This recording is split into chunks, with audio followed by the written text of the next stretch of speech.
Vostè creu que tothom que pensa que Catalunya és una nació pensa que Catalunya ha de ser un estat? És a dir, no hi ha una possibilitat que el terme nació sigui definitori d'una comunitat històrica amb una llengua i una cultura comuna? Jo crec que en el seu moment ja van haver tots els partits polítics representats els que van votar una Constitució consensuada per totes les forces polítiques.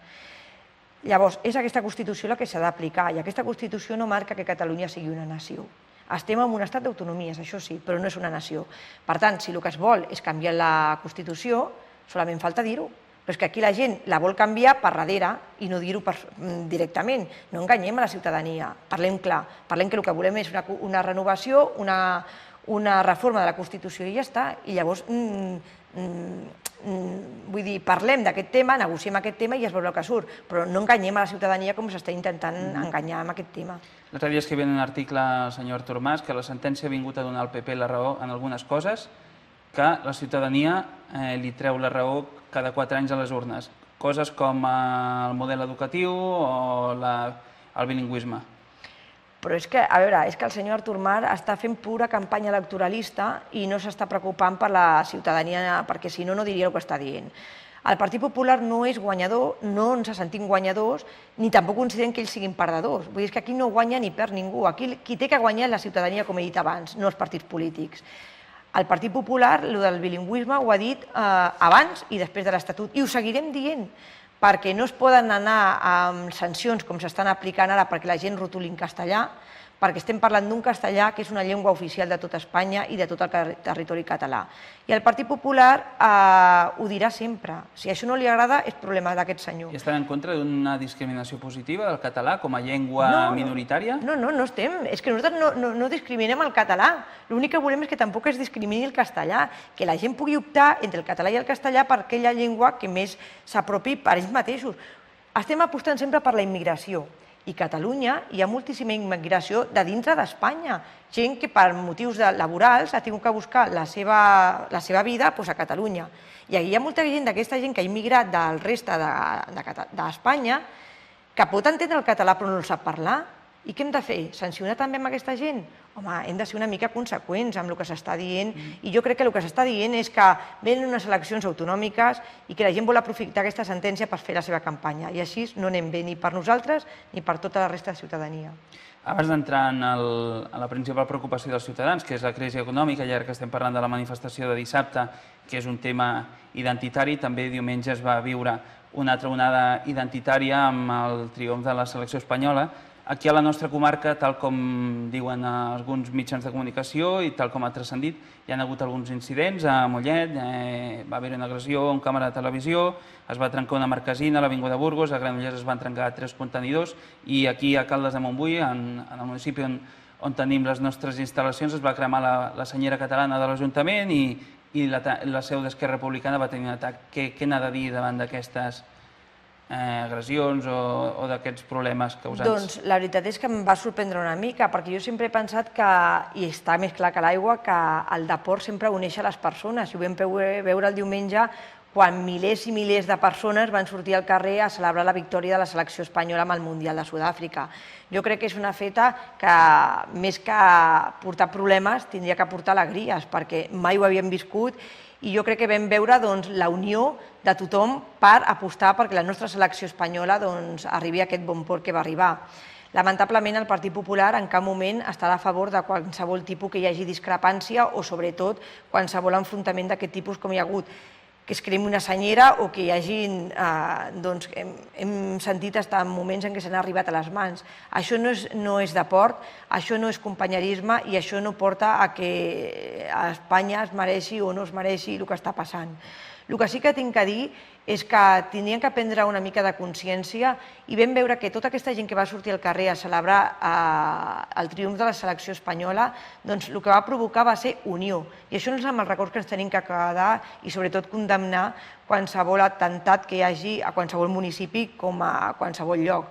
El Partit Popular això no ho recolzarà mai i l'únic que demanem és unió, celebració per aquest triomf i que la gent vegi que al mateix temps que es pot ser català, també es pot ser espanyol i gaudir d'un triomf per tot Espanya. Parlem de la crisi, que és la principal preocupació, com dèiem abans, dels ciutadans. Sempre es diu, el PP, el Partit Popular, critica però no proposa. Quines propostes té el Partit Popular per encarar aquesta crisi econòmica, més enllà del no a algunes mesures impulsades pels governs? El Partit Popular no ha dit mai que no presenti propostes, i a més ho podeu veure... Li han dit al Partit Popular. Sí, però vull dir, ho podeu veure en tots els municipis de la comarca, per posar un exemple com a comarca. Estem cansats de portar propostes als nostres municipis, als nostres governs, que no es tiraran endavant perquè, com que no tenim majoria, ens les rebutgen.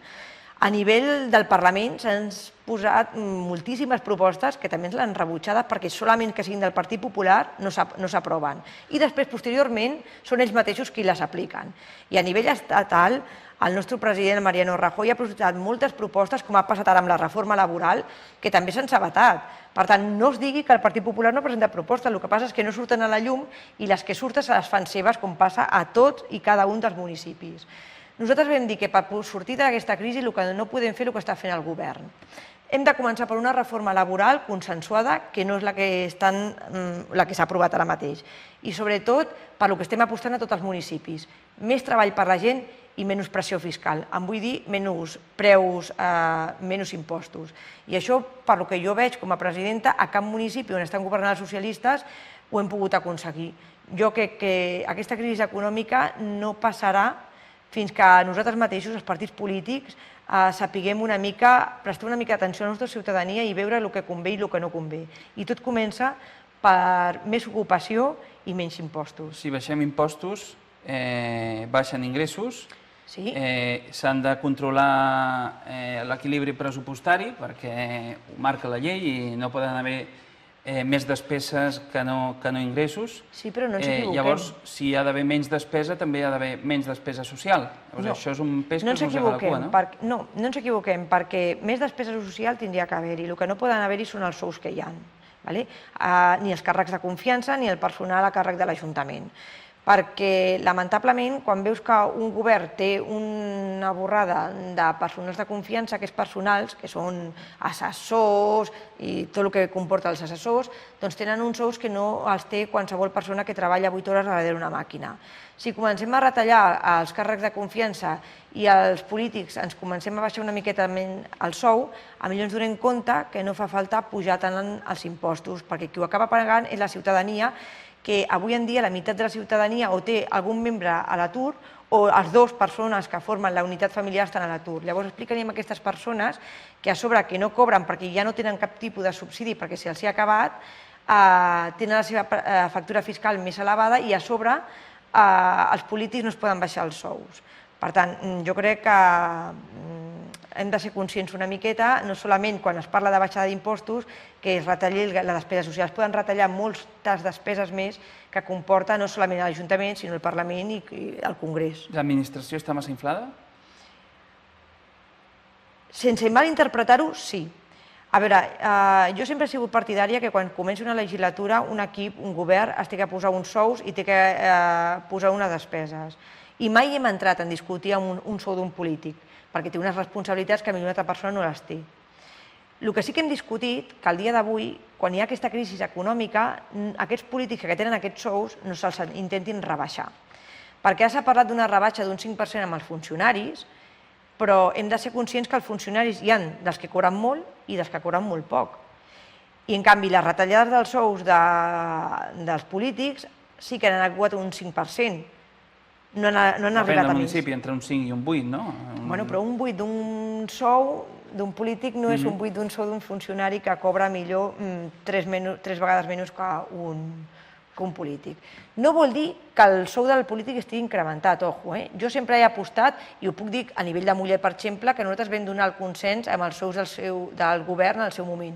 L'únic que ara sí que no estem d'acord, doncs que hi he fet les discrepàncies de que amb els funcionaris un 5%, amb els grups de l'oposició un 15% i amb els sous dels regidors que estan al govern un 8%. Vull dir, no. Si es té que baixar un 50%... Vol dir que es discrimina l'oposició. Sí, però no és perquè no estigui d'acord, perquè jo vaig ser la primera en dir que si l'oposició es té que baixar un 50%, que es baixi, però els partits polítics que no estan a l'oposició també.